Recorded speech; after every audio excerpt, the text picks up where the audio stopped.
Is the player coachable? Do they take correction well? Can they apply what you tell them over and over? Do they appear to have what it takes to be a part of your club?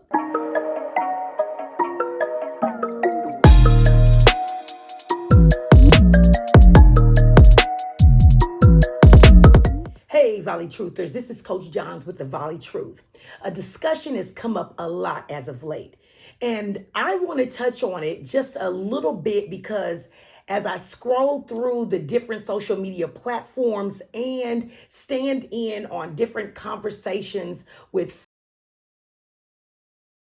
on their players not getting what they bargained for, whether that be playing time, instruction, nurture versus nature, tough coaching versus abusive coaching, or simply not coaching at all. So let's talk about it. Parents, I have to ask you, why is your child not in club? Why did you start your child on her club volleyball journey? Did she ask you? Did you just know that she would play volleyball? Were you approached by someone about her playing? Did a family member suggest that you should have her play? Better yet, why is your child still playing club? Is she happy? Are you happy? Is it even fun? Or is it a job? How important of an element is volleyball to your child's character, her personality, when it comes to the sport and the level of play? The truth is, most times as parents, the answer or responses to the questions above are rather hard to face. We kind of put our children in sports that we played or to keep them busy and out of trouble. Thinking of their character or how the sport suits them is often the last thing on our minds as parents. No shame. So getting to know the character of our child as a player on a whole is a whole new ball game. We all know the overall basis of club volleyball. It's a business, and the business is winning. Now, yes, there are aspects within the clubs that offer the players the ability to get better, such as camps, clinics, and private lessons. But those are also ways for club coaches to get an early look at who's coming to tryouts and what's new or who's who on the market. So remember, coaches are always looking, but this episode is really not even about that. This episode is about a topic that continues to come up in conversation that I really don't think we as parents tend to recognize in our own child, because of course we want the best for them on the best team, to play with the best players, to be coached by the best coaches, to be in the best clubs. But what I'm finding out is the best might not be what's best for any one particular child, which brings me to the character of the child. I have seen players that are everywhere on the spectrum of extremely aggressive to extremely passive. Unfortunately, in volleyball, those players that fall towards the extremely passive end don't seem to survive the grueling times of volleyball. Without the ability to make their voices heard in this game, their physical presence tends to get drowned out, overpowered, and overshadowed, and could often be left with the feelings of being bullied, ignored, or even pushed over by those players of more of the aggressive nature. Now, that's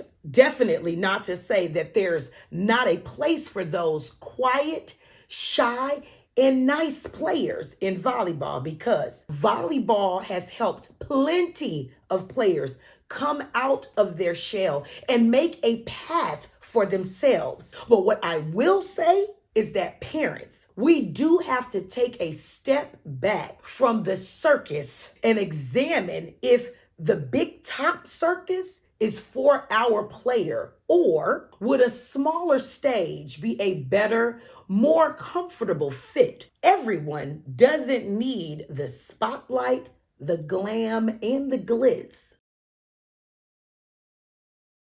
Now, story time. And this one is personal. As most of you know or might know, I have two daughters, Leilani and Layla. Leilani has always been an introvert, while Layla is an extreme extrovert. Leilani doesn't engage well with others, has her small group of friends, stays to herself, doesn't need much. I had to push her towards volleyball. And when I say I push, I mean push. Tears every day to go to practice, to get out of the car, to go to the games, to go to workout, to spend time with the team. Leilani only wanted to stay in her room and read a book. How she got on a top team, how she stayed on a top team, how she grew an appreciation for the sport, please don't ask me, because I just go with it. Now, Leilani plays middle. When she gets on the floor, she's not quiet anymore. You would never be able to tell that this baby is an introvert. Volleyball has truly helped her peek out of her shell. Slowly but steadily, she has peeked out. Now, Layla, that's what we call her. She is a sweetie. When I say sweetie, there's not a person that has met Layla that has not embraced her. The girl has never met a stranger. Crazy, I know. Absolutely do not know where she could have gotten that. Anyway, super outgoing, unselfish, passionate, and man, is she loud. Great train, loud.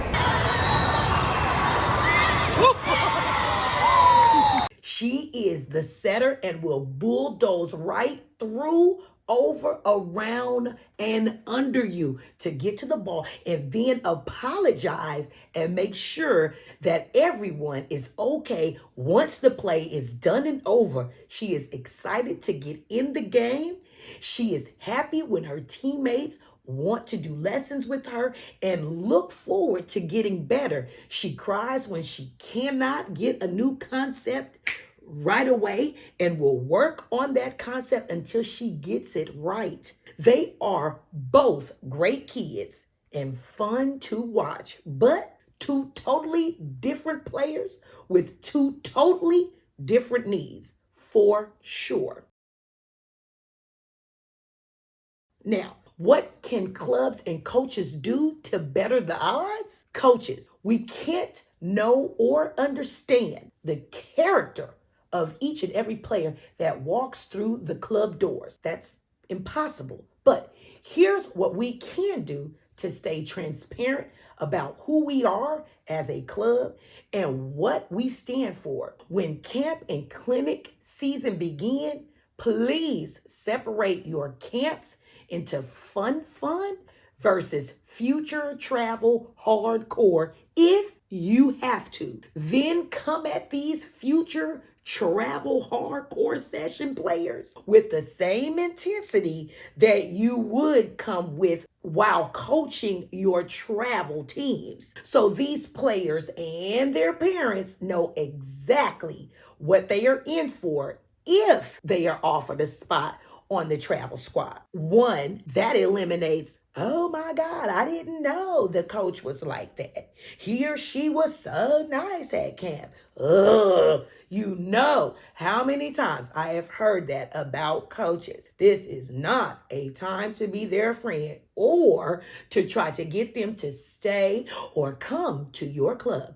This is where you find your dogs. Two, this allows parents to see off top if they want to spend their money on a coach that is no nonsense, hardcore, and all about business all the time. And we know what the business is, and that is what?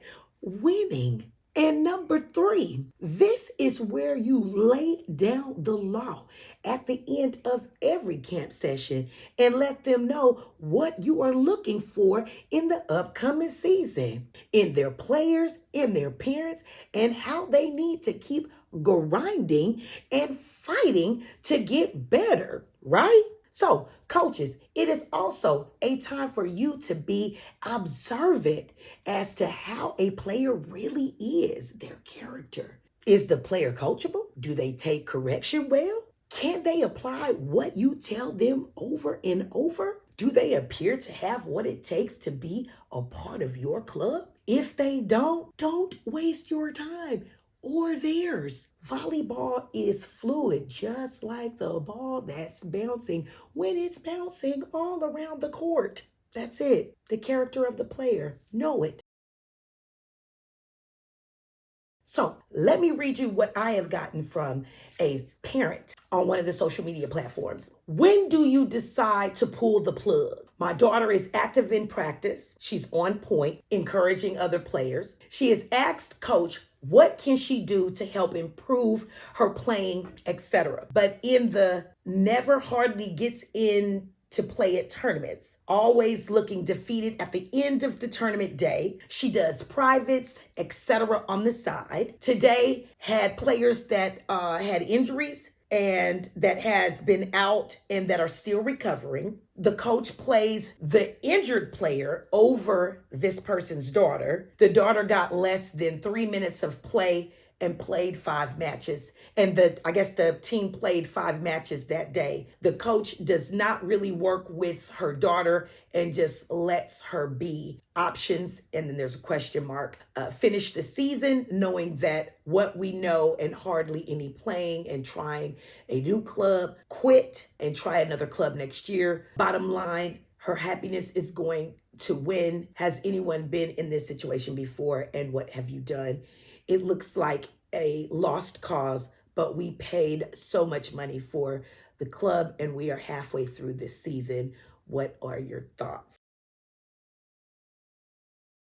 So I definitely suggest that you finish the season. I don't think that quitting is an option. You have paid your money. I think that you get what you get out of the season. The training is what you are paying for, not so much the tournaments. I think it's right that this parent is doing privates. I know it's hard to sit on the sidelines and watch your player cheer on the sidelines. I think it's very humbling to have to watch your player on the sidelines and not get much playing time. But I do lead with play like you are going to be subbed out, meaning that you leave it all on the floor and you give them a reason to question, wow, why do we have her on that sideline? But I think that you need to assess different clubs. So when you are at tournaments, you need to walk those tournament floors. You need to know the clubs that are around your area and actually watch the age group that your daughter is in and see where she would better fit in. Know the type of player and the level in with which your daughter is at. I would actually even probably talk with the coach and kind of get a better assessment as to where she's at and just kind of see where she would better fit in. And I think that that's the way to go. Hopefully that helps. That's all for now. But if you like the content, leave a comment below, spike the like button, and subscribe to my channel.